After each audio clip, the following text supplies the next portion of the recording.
Good morning, everyone. Again, my name is Michael Sabaceda of Alliance in Motion Global from Inspark of Busan Generations, and we are the Team Gen X of South Korea.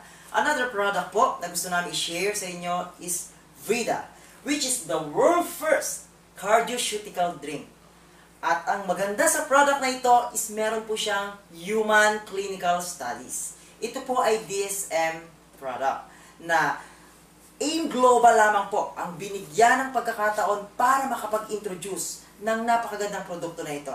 Mga kaibigan, ang major component na ginamit po sa produktong ito is yung pong ating Resvida, or ang generic name niya is Trans-Resveratrol, and then yung Lycopene Redivivo. Ito po ay sugar-free dahil ang sweetener na ginamit sa kanya is stevia, which is 300 times more sweeter than natural sugar. Pero ang stevia po ay halaman. At ito po ay only 12 calories. At ang source is proteins. Kaya napaka-safe. Hindi po siya nakakataba. Grape flavor din po, kaya ma-enjoy natin. Ang maganda, isa po siyang juice na kung saan refreshing, na hindi natin namamalayan tuwing iniinom natin, nagiging healthy po tayo. So mga kaibigan, paano po ito nakakatulong sa ating katawan? Unang-una, ang sabi ko kanina, meron po siyang Trans-Resveratrol or mas kilala sa Resveratrol. Anong product po natin ang may Resveratrol? Ang ating pong Restore Life. Anong maganda kapag nakapasok ang Resveratrol sa ating katawan? Unang-una, nakakatulong siya para ma-stimulate or mag-produce ang ating katawan ng napakaraming adipose tissues. Ang maganda dyan, nakakatulong yon para ma-expel ang mga stored and fats na nasa ating katawan, mga stored calories, na kung saan yun po yung nagiging cause kaya nagkakaroon tayo ng mga bilbil, which is kung tawagin subcutaneous fats. Napaka-danger, prone tayo sa pagkakaroon po ng mga heart disease. And then yung ating visceral fats, yun po yung nakikita sa ating mga organs, na nagiging cause din kung bakit nagkakaroon ng mga fatty livers.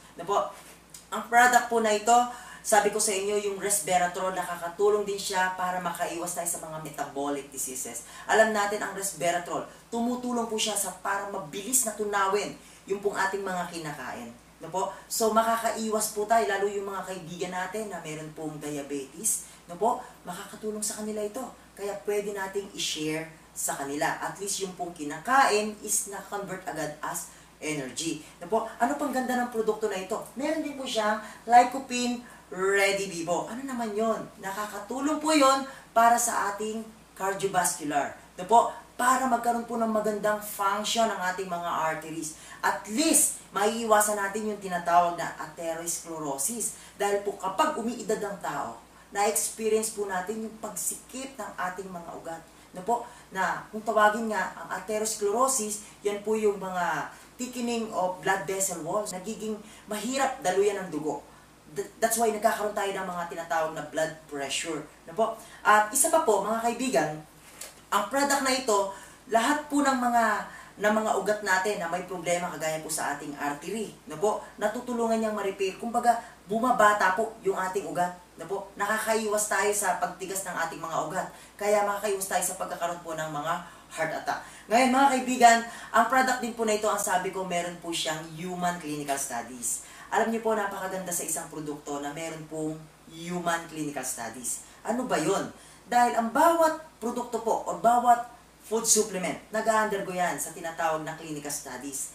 Sometimes 5 years up to maximum 15 years.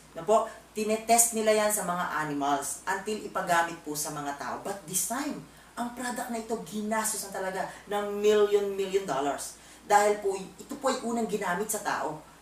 At ang totoo, meron siyang human clinical studies, dalawa.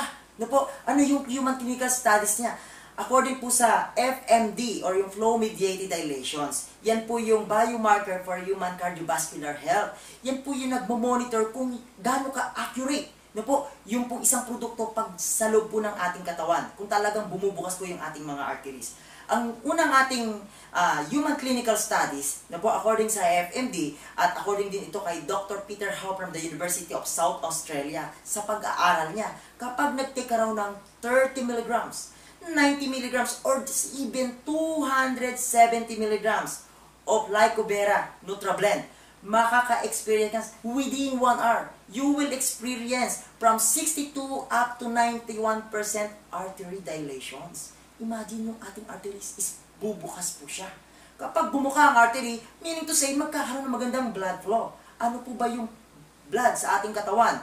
Siya po yung nagkikerry ng ating nutrients and then yung ating oxygens na dinadala sa iba't ibang bahagi ng katawan. Dahil ang nutrients and oxygens is equivalent energy. No po, nagbibigay po ng energy sa ating katawan. Ganun po kaganda ang product natin, yung human clinical studies na ginamit sa kanya. At ang ikalawang human clinical studies, and this also according to FMD. No po, ang maganda po kapag nag-take ka raw ng 75 milligrams, no po, continuous within 6 to 8 weeks. No po, 6 to 8 weeks. Mag-i-increase pa po by about 23% yung ating artery dilations. Imagine mga kaibigan, at yan po ay base sa pag-aaral ng isang scientist ng DSM, which is si Irish Kunz, no po, na ang ating palang pong ugat is magiging prolong yung artery dilations. Mananatili po siyang nakabukas. Ang sabi ko po kanina, ang isang cause kung bakit nagkakaroon tayo ng mga heart disease, o na po yung mga heart problem, nagkakaroon po ng mga heart attack, dahil po sumisikip. Imagine niyo lang yung isang kalsada, kapag meron pong mga double parking, both left and right, nagkakaroon po ng traffic. Ganon din po sa mga ugat po natin. Tandaan natin, ang ating pong artery o yung ating mga ugat is one way lang yan. No po, hindi pwedeng balik-balik. Kaya meron tayong tinatawag na arteries and veins, na kung saan kailangan yung pressure is normal. No po, dahil kapag meron pong mga part na nagbabara, pwede pong magkaroon ng malaking pressure na pwede rin maging cause ng pagputok po ng ugat. Sometimes, kapag nangyari sa bahagi po ng batok o papunta sa utak, yan po yung tinatawag natin na stroke. At pag tumama sa puso, yan naman po yung heart attack. Buti na lang, meron tayong napakagandang product na Veda. Nakakatulong ito para po manatiling nakabukas ang ating mga arteries. At the same time, yung mga stored fats and calories is mailabas niya. Ganun po ito kaganda. Mga kaibigan, ang aming pong layunin na presentasyon na ito ay mabigyan po ng sapat na impormasyon ang lahat. Dahil po, lalo sa bansa natin.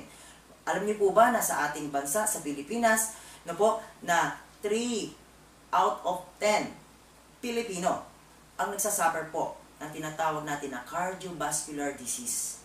At ang nakakalungkot, 70% sa mga taong may sakit ito is hindi po nakakasurvive. Meaning to say, is namamatay po kaagad. Na po, bakit?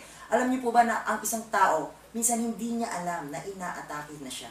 No po? At ang masakit, pagdating ng time being na naging malala yung kanyang kondisyon, no po, in just 5 to 10 minutes na walang oxygen na dumadaloy sa kanyang brain, pwedeng maging signal po yon ng pagkakomatos, no po? O pwede po siyang mahimatay na hindi na po maka-survive, no po? Na nagiging cause of death na po. Kaya mga kaibigan, dapat maaga pa lang maproteksyon na natin yung mga ganyang problema. Lalo pa, kung malayo sa atin ang ospital, paano agad-agad madadala sa ospital? Nangangailangan po yan ng tinatawag na CPR para sa mabilisang lunas, para ma-revive yung problema, no po? Ngayon, kung hindi po agad maagapan, pwede pong mamatay. Kasi ang stroke, may dalawang klase po yan. Meron tayong tinatawag na ischemic stroke and hemorrhagic stroke. Pag sinabing ischemic stroke, yan po yung mga 50 to 70% pwede pang mabuhay. Kaya lang ang representation yan is yung mga taong paralyzed o yung mga taong nakukumatos na walang malay, bedridden. Pero pag sinabing hemorrhagic stroke, malala na po yan. Yan na po yung nagiging cause. Bakit nag-cause ng death? Bakit? Nagkakaroon po ng blood clotting o nagkakaroon ng infection sa dugo. Kaya mga kaibigan, kung maaga pa lang makakagamit tayo ng produktong ito, makakaiwas tayo sa pagkakaroon ng heart attack. At the same time, kung ito ay ma-share natin sa ating mga loved one, makakatulong tayo para po maprolong ang kanilang buhay. Ang laging ang sinasabi ko, we just only live once. We only have one shot in life. Ano ba naman yung nakatulong ka, hindi lang nag-share ka ng produkto. Dahil ang sineshare mo rito is buhay. Mga kaibigan, ang napakaganda, meron po siyang napakagandang partner. Ito po, ito naman po mga kaibigan, ay service. Ito po, ito po yung tinatawag namin na CardioPulse. Para po mas maintindihan po natin ang isang may heart problem. Ito po yung mga tao may sakit po sa puso. Sometimes, ina-advise po ng mga doktor na mag-undergo sa tinatawag na angiogram. Ano po yung angiogram? Sasaksakan ka ng catheter or ng tube na po sa singit or sa pulso papunta po sa ating artery. Hindi po iyon gamot. Sisilipin pa lang po noon kung ano po yung part ng ating ugat na nabarahan. Na po, at ang matindi niyan, gagastos ka ng napakalaking halaga. About 50 to 100,000 pesos. Paano kung isang mahirap lang po ang tao makaranas ng ganitong problema? Diba? Paano niya po maipoprovide ang ganong kalaking halaga? At ang masakit po niyan kapag nag-angiogram ang isang tao, be prepared na po. Ang kasunod po niyan is angioplasty. Ano naman yun? Nilalagyan po ng stent ang ating pong artery or yung deflated balloon, pabubukahin, para po sa ganun magkaroon ng maayos na blood flow. Gagastos po ang tao ng halos kalahating milyon or 500,000 pesos. Paano po kung sira na po yung mga arteries ng isang tao may sakit sa puso? Pwede po siyang mag-undergo sa tinatawag nating bypass operations. At napakalaki po ng gastos doon. About 1.2 million po. Ganun po kalaking halaga ang dapat ihandang pera. Kaya po mga kababayan, mga kaibigan, sa mga nanonood ng video na ito, maraming minsan ang mga taong sagana na sana. Pero dahil isa sa kanilang mahal sa buhay ang nagkaroon ng heart attack, halos lahat ng pinaghirapan, inipon, kayamanan, o kung anong meron man na ibenta para matulungan o magamot ang kanilang mahal sa buhay. Kaya lang, hindi pa rin nakakasurvive. Ibig sabihin, okay na sana ang buhay, maghihirap pa dahil po sa mga ganitong sakit. Buti na lamang po mga kaibigan, ang ating pong kampanya, damang-dama ang pagmamahal sa ating lahat. Kumuha po sila ng isang napakagandang serbisyo. Serbisyo na tamang-tama po para sa lahat ng tao. Bakit po? Kasi lahat po tayo may puso.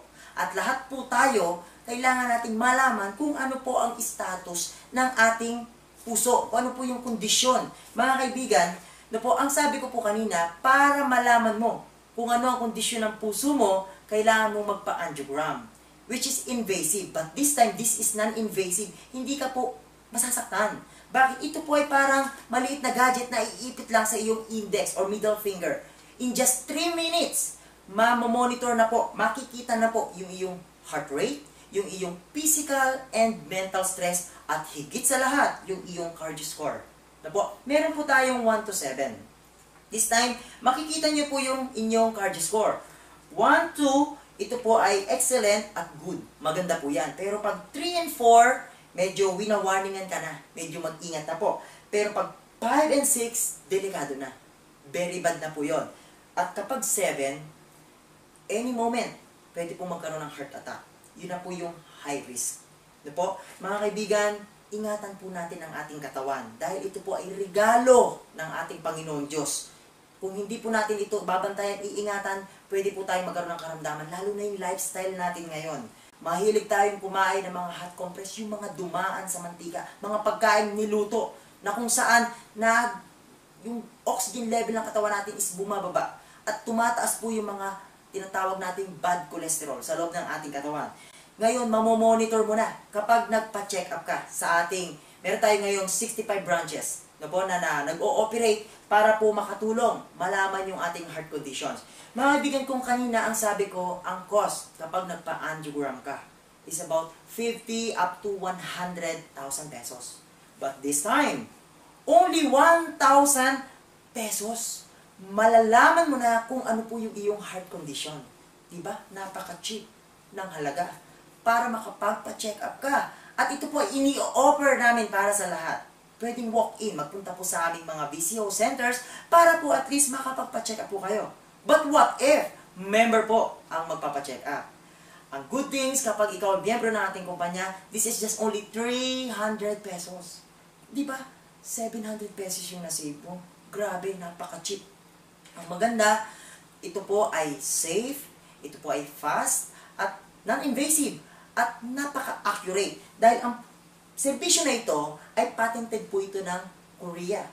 South Korea and even US FDA at Europe CE. Ganon po kaganda ang service na ito. Mga kaibigan, paano naman kung halimbawa ang gusto mo ay bumili ng global package o maging miyembro ng kumpanya? Dahil once na mag-purchase ka ng aming global package, meron pong ibinibigay na 3 nito. Ano ito? Ito po yung aming gift certificate na magkakaroon po ng 50% discount. Imagine, supposed to be babayaran mo ng 1,000, magiging 500 pesos na lang. So, di ba nakatulong ka? Sa mga non-member nating kakilala, pwede po natin itong ipaggamit sa kanila.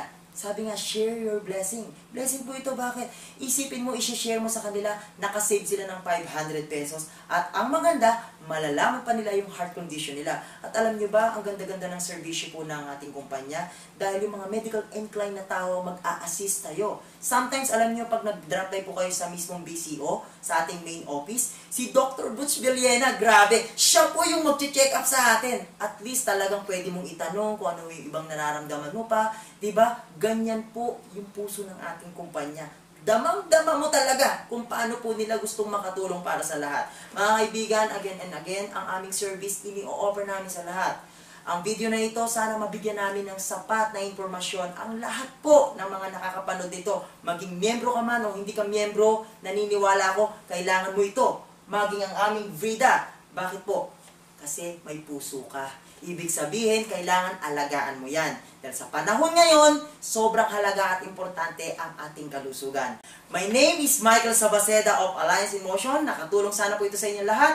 From InSpark of Busan Generation, and we are the Team Gen X of South Korea. More power!